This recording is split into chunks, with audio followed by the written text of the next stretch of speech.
Hello मेरे प्यारे बच्चों, मैं कुलदीप शर्मा आपके साथ केएस इंस्टीट्यूट के लाइव ऐप पर।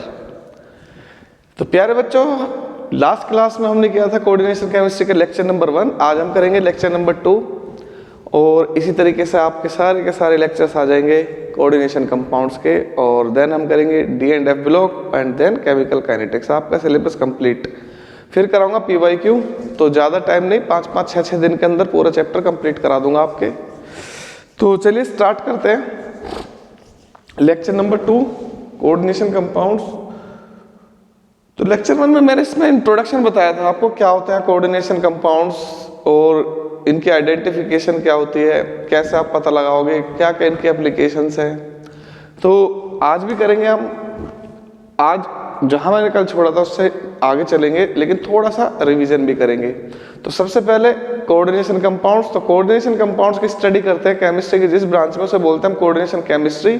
So coordination chemistry is the branch of chemistry which deals with the study of coordination compounds. So what are coordination compounds? So coordination compounds are the compounds which contain coordination bond.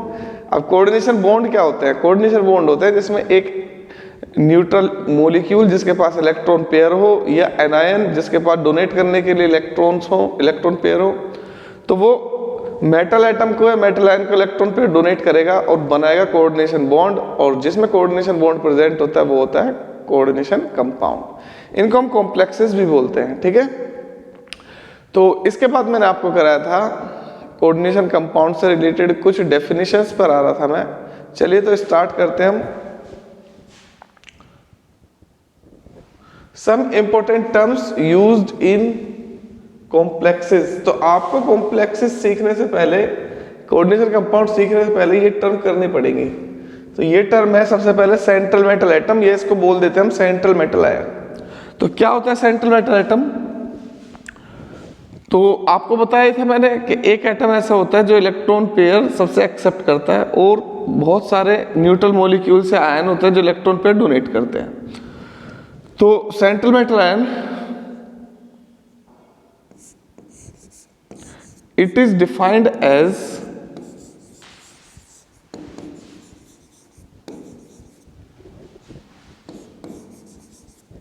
the metal atom to which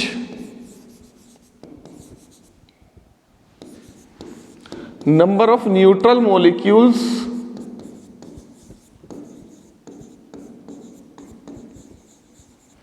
or anions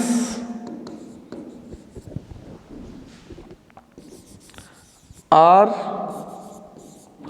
bonded through coordination bond.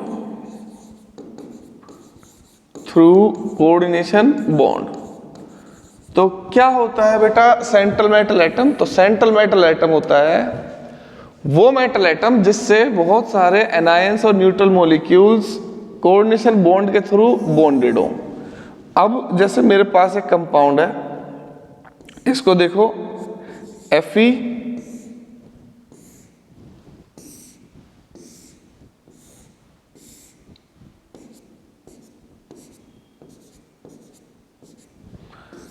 Cn, Cn, Cn, Cn, Cn, Cn। अब इसमें देखो ध्यान से complex के अंदर ये जो cyanide है, ये सारे के सारे साइनाइड एक मेटल एटम के साथ बॉन्डेड है, सेंट्रल मेटल एटम से। इस मेटल एटम से आयरन, तो यहां सेंट्रल मेटल एटम हो जाएगा Fe। अब इसकी पहचान ये है, हम बार बार स्ट्रक्चर बना के तो देखेंगे नहीं, तो याद रखना central metal atom is written in the beginning of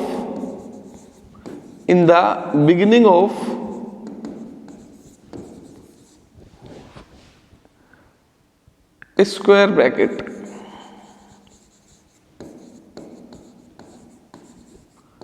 या in the beginning of complexes. Complex लिखोगे तो उसके बिल्कुल बिगिनिंग में, जैसे कि इसको मैं कैसे लिखूंगा, इसको लिखूंगा मैं FeCN6, जो सेंट्रल मेटल एटम है इसको हमेशा स्क्वायर ब्रैकेट के शुरू होते लिखना है। तो अब आपसे कोई पूछे इसमें सेंट्रल मेटल एटम कौन है, तो आप बोलोगे सर इसमें सेंट्रल मेटल एटम Fe। अब मैं बार बार स्ट्रक्चर बना के देखूंगा सेंट्रल मेटल एटम की, नहीं, आप बस कॉम्प्लेक्स को लिखा हुआ देखोगे और इसी से बता दोगे कि सेंट्रल मेटल एटम कौन है। तो यहां सेंट्रल मेटल एटम है Ni।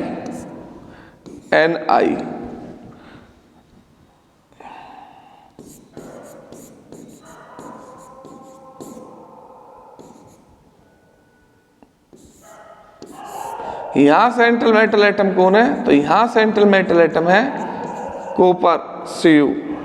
ऐसे ही आप सारे जितने भी कॉम्प्लेक्स कंपाउंड्स हैं K3Al ऑक्सलेट थ्राइस, इसमें सेंट्रल मेटल एटम कौन है, यहाँ सेंट्रल मेटल एटम है एल्यूमिनियम। तो जितने भी कॉम्प्लेक्सेस हैं आप उसमें आराम से सेंट्रल मेटल एटम पे आइडेंटिफाई कर सकते हो, FeCO 5 टाइम्स। यहाँ सेंट्रल मेटल एटम कौन है, यहाँ सेंट्रल मेटल एटम है FeCO NH3 6 Cl3। यहाँ सेंट्रल मेटल एटम कौन है, यहाँ सेंट्रल मेटल एटम है कोबाल्ट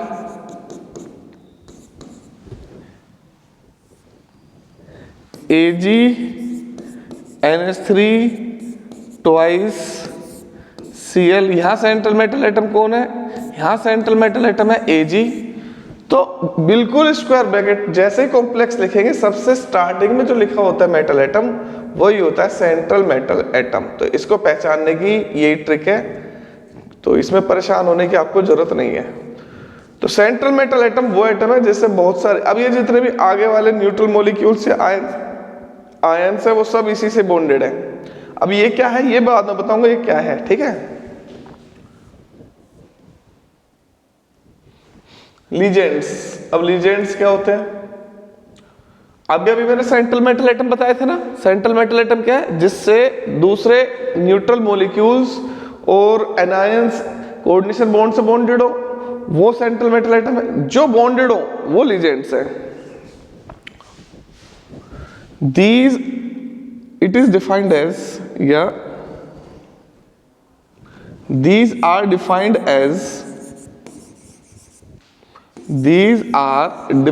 as कल IUPAC नेम शुरू हो जाएंगे इसके, और कल की क्लास बहुत ही ज्यादा इंपॉर्टेंट रहेगी, उसको ध्यान से देखना सब बच्चे। उसमें से 100% क्वेश्चन आएंगे, क्वेश्चन इसमें से भी आएंगे जो मैं पढ़ा रहा हूं, ठीक है। These are defined as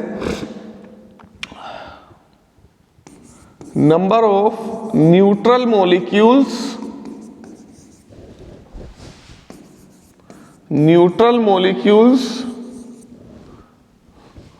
or anions which bonded with central metal atom through coordination bond। तो वो न्यूट्रल मॉलिक्यूल्स या एनायंस जो सेंट्रल मेटल एटम से कोऑर्डिनेशन बॉन्ड से बॉन्डेड हो वो है हमारे लीजेंड्स। और इसकी एक डेफिनेशन हो रहा है, लीजेंड्स का काम होता है इलेक्ट्रॉन पेयर डोनेट करना। सो दोज आयंस और neutral molecules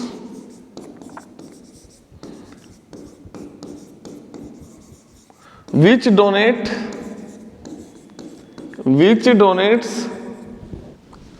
electron pair to the central metal atom। तो जो सेंट्रल मेटल एटम को इलेक्ट्रॉन पेयर डोनेट करते हैं उनको बोलते हैं हम लीजेंड्स, उनको बोलेंगे हम लीजेंड्स। अब लीजेंड्स की डेफिनेशन आप यहां से भी देख सकते हो, देखो यहां पर ये लीजेंड्स है, यहाँ CN CN CN CN CN CN ये सारे ही लीजेंड्स है 6 के 6। तो ये जो CN है कोऑर्डिनेशन बॉन्ड से सेंट्रल मेटल एटम से बॉन्डेड है, तो ये लीजेंड है। और ये क्या काम कर रहा है, यहाँ पर इलेक्ट्रॉन पेयर डोनेट कर रहा है सेंट्रल मेटल एटम को, तो ये क्या है लीजेंड है। तो अब इनकी बात क्या है, जितने भी कॉम्प्लेक्सेस के अंदर सेंट्रल मेटल एटम को छोड़कर जितने भी आयंस और मॉलिक्यूल्स है वो सब लीजेंड्स हैं। अब देखो यहाँ पर K4Fe(CN6) भाई कॉम्प्लेक्सेस में देखना है, कॉम्प्लेक्सेस होता है स्क्वायर ब्रैकेट के अंदर वाला पोर्शन, यही होती है कोऑर्डिनेशन स्फीयर या कोऑर्डिनेशन एंटिटी। ये जो K4 है ये काउंटर आयंस हैं जो इसको बैलेंस कर रहे हैं, ये मैं बाद में बताऊंगा कैसे करेंगे इसे। अभी बस कोऑर्डिनेशन स्फीयर के अंदर देखो, पहले वाला तो जो है Fe, सेंट्रल मेटल एटम तो है यहाँ पर Fe, और आपसे कोई बोले लीजेंड कौन है यहाँ पर, तो बेटा लीजेंड है यहाँ पर Fe को छोड़कर बाद की सारी चीजें, तो यहाँ पे एक ही है तो वो है साइनाइड। दूसरा एग्जाम्पल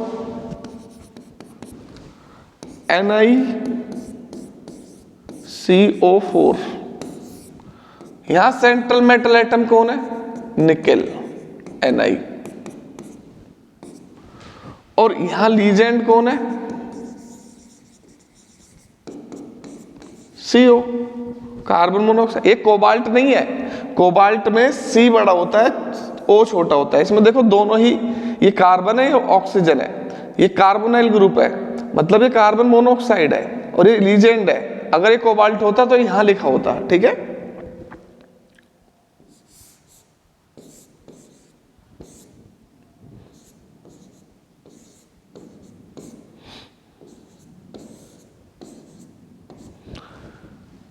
इसमें बताओ सेंट्रल मेटल एटम कौन है, कोबाल्ट, लीजेंड कौन है, C2O4 2-, ठीक है।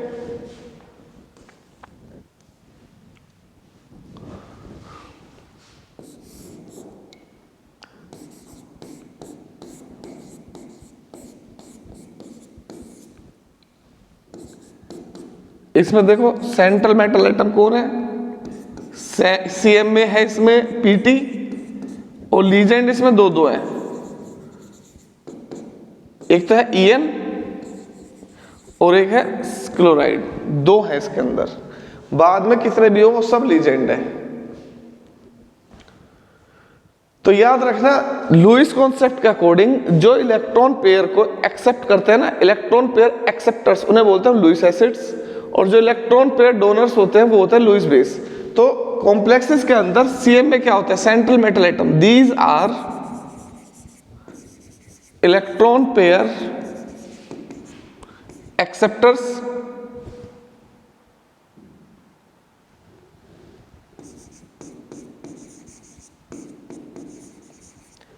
and regarded as, and these are called Lewis acids. जो इलेक्ट्रॉन पेयर एक्सेप्टर्स होते हैं वो होते हैं Lewis acids. These are electron pair donors, and electron pair donors को क्या बोलते हैं हम, लुईस बेस। तो अब मैं आपसे पूछूं बेटा ये बताओ K4Fe(CN6) इसमें लुईस एसिड कौन है, तो इसमें लुईस एसिड है इलेक्ट्रॉन पेयर एक्सेप्टर्स Fe, मतलब central metal atom. Lewis base कौन है, तो लुईस बेस है इसके अंदर इलेक्ट्रॉन पेयर डोनर्स, मतलब साइनाइड। तो ये है हमारे Lewis acids and Lewis base. Next आ जाओ बेटा क्लासिफिकेशन ऑफ लीजेंड्स। अब मैंने आपको सेंट्रल मेटल एटम के बारे में बता दिया, लीजेंड्स के बारे में बता दिया, अब लीजेंड्स के टाइप बताऊंगा, लीजेंड्स कैसे कैसे हमने क्लासिफाइड किए हुए हैं। तो इतना ज्यादा सिंपल भी नहीं है ये कि आप केवल 2 वर्ड को जान के इजीली इस चैप्टर को कर लेंगे। सब कुछ बहुत डिटेल में पता होना चाहिए हमें, बहुत ही इंपॉर्टेंट है ये चैप्टर। स्कोरिंग चैप्टर है यार, मुझे तो बहुत इजी लगता था शुरू से ही, अब भी बहुत इजी लगता है। सबसे इजी चैप्टर्स में से ये एक चैप्टर है, ठीक है। सॉल्यूशन से भी इजी है ये, सॉल्यूशन तो बहुत डिफिकल्ट है इसके कंपैरिजन में। इसमें कुछ भी नहीं है, बस ये थोड़ा सा न्यू है आपके लिए तो इसलिए थोड़ा सा अजीब लगेगा आपको। अगर आप इसको पढ़ लोगे ना 3-4 बार तो बहुत ईजी चैप्टर है यार, बहुत ईजी, और फिक्स इसमें से चीजें आती है। तो यूनिडेंटेट, यूनि का मतलब होता है 1, या इन्हें बोलते हैं मोनोडेंटेट। So those legends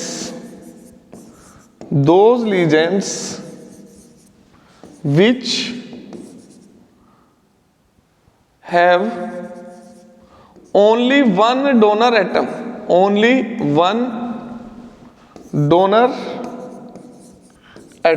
वो लीजेंड जिसके पास केवल एक डोनर एटम हो, उन्हें बोलते हैं हम unidentate legend.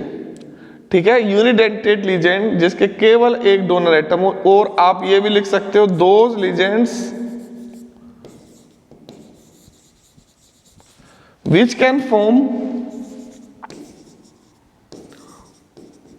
only one coordination bond, जो केवल एक कोऑर्डिनेशन बॉन्ड बनाएगा सेंट्रल मेटल एटम के साथ।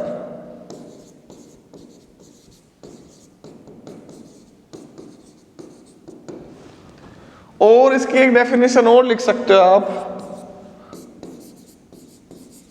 those legends which can donate one electron pair, केवल एक इलेक्ट्रॉन पेयर डोनेट करेगा to the central metal atom, को उन्हें बोलते हैं हम यूनिडेंटेट लीजेंड्स। अब देखो यहां पर ध्यान से,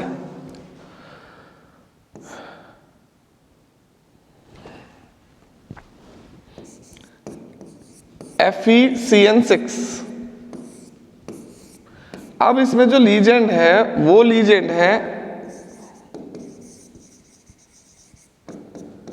Cn-।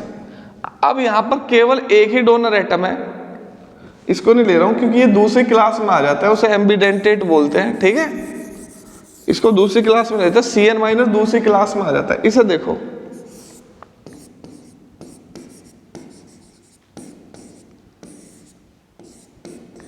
अब यहां पर जो लीजेंड है यहां पर NH3, और NH3 के पास डोनर एटम बस एक ही है, नाइट्रोजन, एक इलेक्ट्रॉन पर डोनेट कर सकता है। तो NH3 क्या है? यूनिडेंटेट। NH3 है यूनिडेंटेट लीजेंड। ठीक है, अभी आप देखना,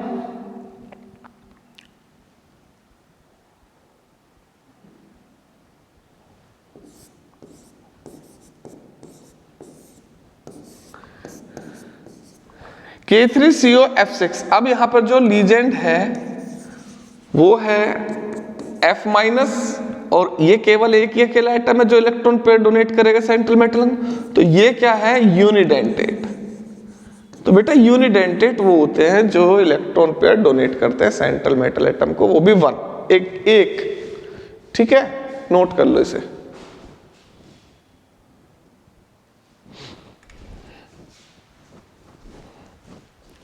और देख लो एग्जांपल, और देखने हो तो। आज लाइटिंग कम सी लग रही है, एक लाइट खराब हो गई, पता नहीं लाइटिंग कम है। ठीक है, वो तो बाद में पता चलेगा जब वीडियो बन जाएगी, क्योंकि मैं तो अकेला बनाता हूँ, कोई और होता नहीं साथ में। बाद में देखता हूँ बनाने के बाद लाइटिंग। कल करेंगे सही दिन में, आज करेंगे।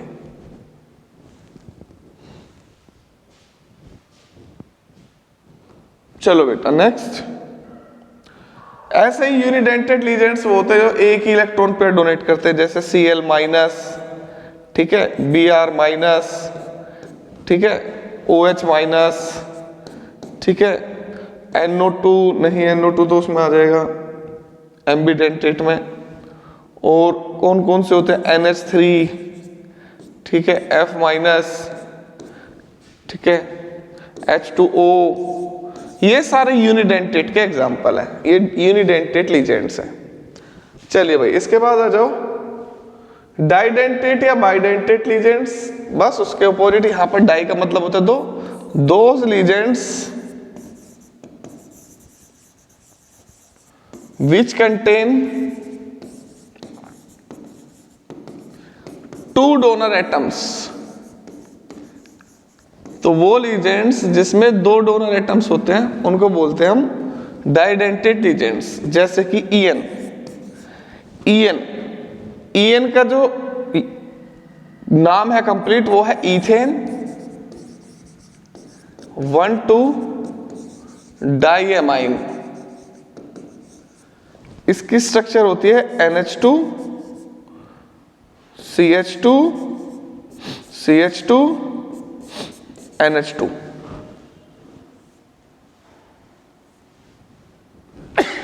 सॉरी। अब इसमें डोनर एटम दो है, एक तो ये वाला नाइट्रोजन है, एक ये वाला नाइट्रोजन है। ये दोनों साइड से कोऑर्डिनेशन बॉन्ड बना सकता है, तो ये कैसा हो जाएगा, डाइडेंटेट। दूसरा होता है, एक तो एग्जांपल ये हो गया, एक एग्जांपल ये देखो, ऑक्स।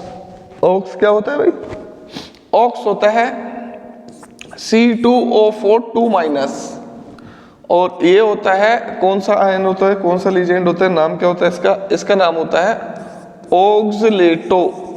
ऑक्सलेटो बोलते हैं, वैसे ऑक्सलेट आयन है। इसकी स्ट्रक्चर होती है ऐसे COO-, COO-। तो दो डोनर एटम है, एक तो ये है ऑक्सीजन, एक ये है ऑक्सीजन, तो ये क्या हुआ, डाइडेंटेट। ठीक है, तो ये दो हमारे हो गए डाइडेंटेट। अब दो से ज्यादा जो भी करेंगे उन्हें बोलेंगे हम polydentate. those legends which contain more than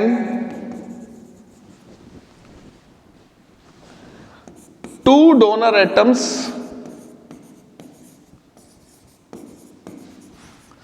are called polydentate। तो भाई वो लीजेंड्स जिसमें दो से ज्यादा डोनर एटम्स हो वो है पॉलीडेंटेट। इसका नाम है EDTA। इसका नाम है ethylene diamine tetra acetate. Ethylene diamine tetra acetate. और ये होता है हेक्साडेंटेट। कैसा होता है ये, हेक्साडेंटेट। इसके पास 6 डोनर एटम्स होते हैं। तो ये ऐसे होता है NCH2 CH2 N। तो एक एसीटेट तो ये हो गया, एक एसीटेट ये हो गया, एक एसीटेट ये हो गया, और एक एसीटेट ये रहा। इसके पास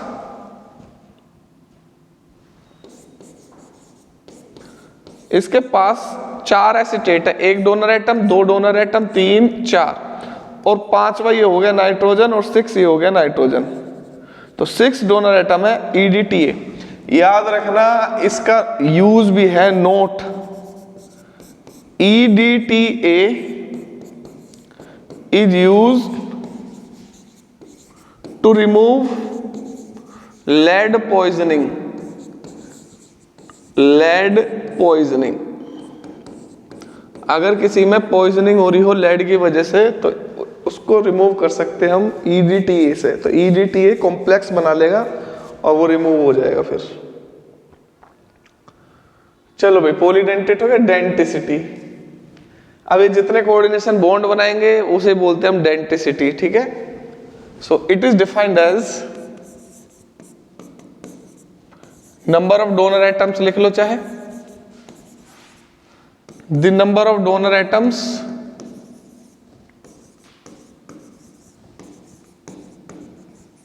or number of coordination bond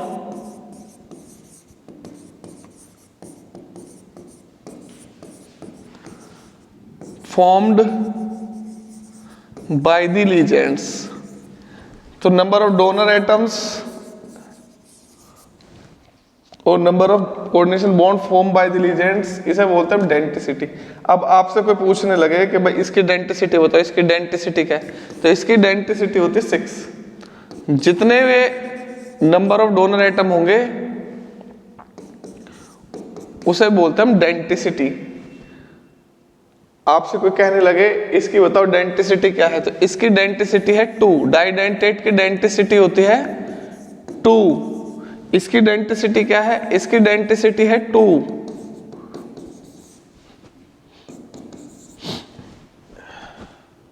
इनकी डेंसिटी क्या है? Cl minus Br minus OH minus NH3F minus H2।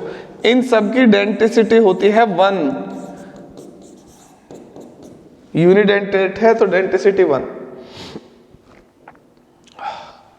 तो डेंसिटी जितने भी कोऑर्डिनेशन बॉन्ड बनाएंगे वो डेंसिटी, तो En की डेंसिटी होती है 2, OX की डेंसिटी होती है 2, EDTA की डेंसिटी होती है 6, Br माइनस की डेंसिटी होती है 1। जितने भी ये कोऑर्डिनेशन बॉन्ड बनाएंगे वो इनकी डेंसिटी, F माइनस की डेंसिटी होती है 1 और Cn माइनस की डेंसिटी होती है 1, NO2 की डेंसिटी होती है 1। जितने भी ये कोऑर्डिनेशन बॉन्ड बना सकते हैं, जितने इनके पास डोनर एटम्स है वो होती है इनकी डेंसिटी। अब आ जाओ चिलेटिंग लीजेंड्स। भाई कुछ लीजेंड्स ऐसे होते हैं जो कि साइक्लिक स्ट्रक्चर बना सकते हैं, 6 मेंबर्ड या 5 मेंबर्ड रिंग्स बना सकते हैं सेंट्रल मेटल एटम के साथ, उन्हें बोलते हैं हम चिलेटिंग लीजेंड्स। चलिए भाई, दोज लीजेंड्स,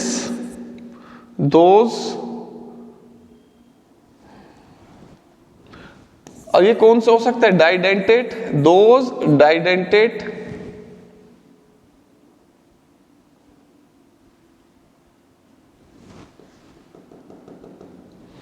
दोज कुछ नहीं, डाइडेंटेट तो बनाते ही हैं।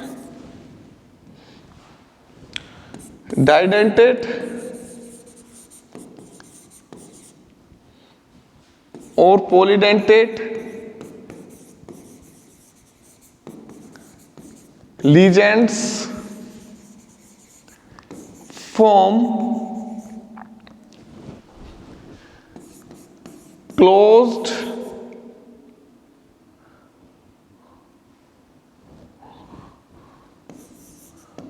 five-membered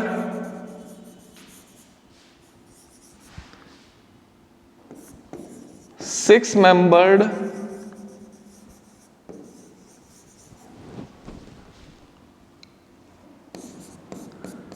structure with central metal atom. Such type of legends are called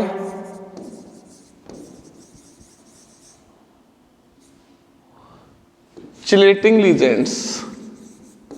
ये chelating legends से बोल देते हैं, आपकी मर्जी जो आपको ठीक लगे। और इन स्ट्रक्चर्स को बोलते हैं किलेट या चिलेट। अब देखो जैसे CuEn ट्वाइस 2+। अब यहां पर कॉपर 2 En के साथ बॉन्डेड है, तो ये हो गया हमारा NH2 CH2 CH2 NH2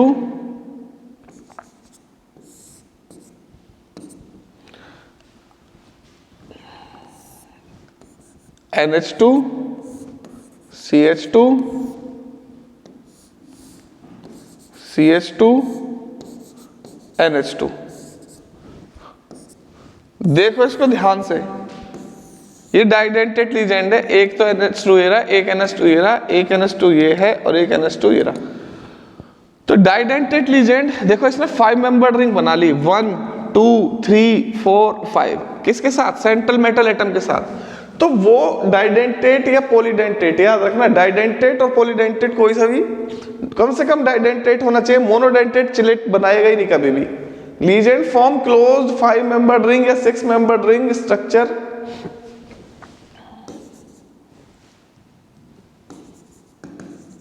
ring structure with the central metal atom. So such type of legends are called chelating legends, और इस स्ट्रक्चर को बोलते हैं चिलेट। तो ये स्ट्रक्चर है चिलेट, ये पूरी की पूरी स्ट्रक्चर है चिलेट। और ये जो लीजेंड है यहां पर मैंने जो यूज करा है यहां पर En, ये है यहां पर chelating legend, chelating legend, chelating legend. अब यहां पर ये वाला देखो 1 2 3 4 5 दो 5 रिंग स्ट्रक्चर्स बन गए यहाँ पर सेंट्रल मेटल एटम के साथ। तो इस स्ट्रक्चर को बोले हम चिलेट और इस लीजेंड को बोलेंगे हम चिलेटिंग लीजेंड। तो मेरे प्यारे बच्चों, आई होप आपको समझ में आ गया होगा। बहुत ही अच्छे से इजी वे में और इजी लैंग्वेज में आपको बता रहा हूँ, ठीक है। अब चिलेटिंग इफेक्ट का स्टेबिलिटी पे इफेक्ट पड़ता है। इंपोर्टेंस क्या है चिलेट की, एम्बिडेंटेड लीजेंड्स क्या होते हैं, कोऑर्डिनेशन नंबर क्या होता है, कोऑर्डिनेशन स्फीयर कोऑर्डिनेशन एंटिटी क्या होता है, काउंटर आयंस क्या होते हैं, कोऑर्डिनेशन पॉलीहेड्रॉन क्या होता है, होमोलेप्टिक हेटेरोलेप्टिक। भाई बहुत सारे अभी टॉपिक्स बचे हुए हैं, आज तो हो नहीं पाएंगे। आज खत्म करते हैं हम यहाँ तक, चिलेटिंग इफेक्ट तक। कल से स्टार्ट करेंगे एम्बिडेंटेड लीजेंड से। चलिए भाई, चिलेटिंग इफेक्ट क्या है।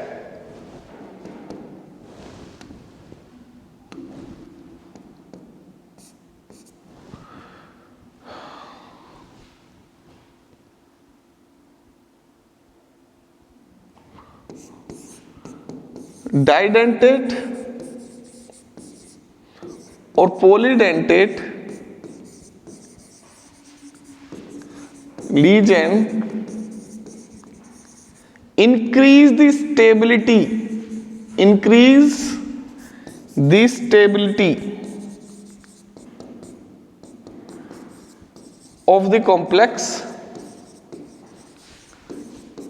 This is called chillating effect. This is called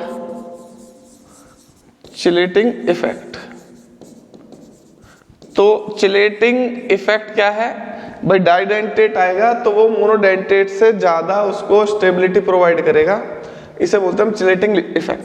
अब चिलेट तुम्हें पता ही है, डाइडेंटेट, ट्राइडेंटेट, टेट्राडेंटेट सब चिलेट बनाते हैं। तो जितनी ज्यादा उसकी डेंटिसिटी होगी उतनी ज्यादा स्टेबिलिटी होगी। So greater the number of denticity, greater the number of denticity,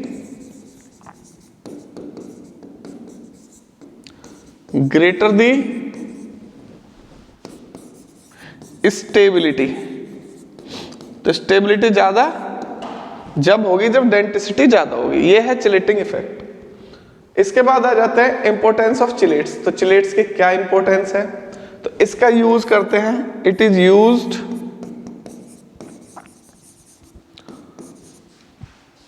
to remove hardness of water. Water के हार्डनेस को रिमूव करने के लिए इसका यूज करते हैं हम। मोर स्टेबल कॉम्प्लेक्स बनाते हैं आयंस के साथ, कैल्शियम और मैग्नीशियम के साथ, ठीक है। इट इज यूज्ड, EDTA का यूज करते हैं to remove lead poisoning, lead poisoning, ठीक है।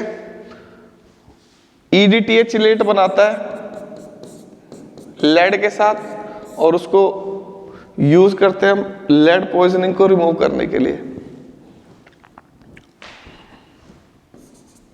It is used to increase stability, stability को इंक्रीज करने के लिए इसका यूज करते हैं चिलेट का, ठीक है। तो ये इसके 3 पॉइंट है, 2 भी याद रख लोगे मोर देन सफिशिएंट है, 1 नंबर में आएगा। एम्बिडेंटेड लीजेंड्स इसे कल करेंगे, ठीक है बेटा। एम्बिडेंटेड लीजेंड्स कल करेंगे, या एक काम कर लेते हैं, लीजेंड्स खत्म हो जाएगा, एम्बिडेंटेड भी कर लेते हैं। तो एम्बिडेंटेड लीजेंड्स ऐसे लीजेंड्स होते हैं जिसमें डोनर एटम तो डोनर एटम तो एक से ज्यादा हो, बट एक टाइम में केवल एक ही डोनेट कर सकता हो, एक से ज्यादा डोनेट ना कर सकता हो। मान लो मेरे पास 2 एटम है, एक नाइट्रोजन एक है ऑक्सीजन, दोनों में ही एबिलिटी है डोनेट करने की, लेकिन अगर एक ने बॉन्ड फॉर्मेशन कर ली तो फिर दूसरा नहीं करेगा, मतलब एक टाइम में एक ही करेगा। So those legends which have more than one donor atom, तो वो लीजेंड्स जिसमें एक से ज्यादा डोनर एटम होते हैं but can donate 1 electron pair, but donate कर सकता है 1 electron pair, at the same time में। अब जैसे साइनाइड एंड आइसोसाइनाइड, इसमें प्यारे बच्चों अगर इसने बॉन्ड बना लिया, किसने? कार्बन ने, तो फिर नाइट्रोजन नहीं बनाएगा, और अगर नाइट्रोजन ने बना लिया तो कार्बन नहीं बनाएगा। तो डोनेट कर सकते हैं कार्बन भी नाइट्रोजन भी, लेकिन डोनेट एक ही करेगा, दोनों नहीं करेंगे एक साथ के। नाइट्रोजन ने भी डोनेट कर दिया और कार्बन ने भी कर दिया, तो ये एम्बिडेंटेट लीजेंड है, ठीक है। डोनेट एक ही करेगा लेकिन दोनों कर सकते हैं इसके अंदर, ठीक है। अब जैसे कि नाइट्राइट और नाइट्रो, अब इसको देखो ध्यान से, यहां पर नाइट्रोजन डोनेट कर रहा है मेटल को इलेक्ट्रॉन पेयर, और यहां पे ऑक्सीजन कर रहा है दोनों NO2 ही, ये भी NO2 है, ये भी NO2 है, ये एम्बिडेंटेट है, ठीक है। CNO साइनेट, NCO आइसोसाइनेट, और CNS थायोसाइनेट, NCS आइसोथायोसाइनेट, ठीक है। ये सब तुम्हारे डाइडेंटेट है, सॉरी एम्बिडेंटेट है। यहां कार्बन से डोनेशन हो रहा है, या नाइट्रोजन से हो रहा है, या कार्बन से हो रहा है, या नाइट्रोजन से हो रहा है। तो बेटा वो लीजेंड्स जो, अब याद रखना, जिसके अंदर ये आ जाएगा साइनाइड, आइसोसाइनाइड, नाइट्रो, नाइट्राइट, ये होंगे एम्बिडेंटेड लीजेंड्स, और ये दूसरे टाइप के, ये आइसोमेरिज्म शो करेंगे। लिंकेज आइसोमेरिज्म मैं बताऊंगा, लिंकेज आइसोमेरिज्म इसलिए है क्योंकि देखो लिंकेज अलग अलग है। चलो कोई बात नहीं, यहां तक कर लो आप एम्बिडेंटेड लीजेंड्स तक। कल स्टार्ट करूंगा मैं कोऑर्डिनेशन नंबर। और मेरे प्यारे बच्चों बहुत ही अच्छी क्लास चली आज आपकी, और कल मैं आइसोमेरिज्म भी कराऊंगा आपको। कल का टॉपिक बहुत ही इंपॉर्टेंट होने वाला है, तो प्यारे बच्चों वीडियो को शेयर कर दो, और साथ के साथ नोट्स भी बनाते रहना। आप जो नोट्स बनाओगे ना खुद, वो आपके लिए बहुत ज्यादा हेल्पफुल होंगे, बहुत ही ज्यादा सपोर्टिव होंगे, एग्जाम में वही काम आएंगे। वो जल्दी जल्दी रीड आउट कर सकते हो आप सारे की सारी केमिस्ट्री को, केवल 2-3 घंटे में कवर अप कर सकते हो अगर खुद नोट्स बनाए होंगे तो। चलिए मिलते हैं नेक्स्ट क्लास में। Thank you so much, tata bye bye, good night.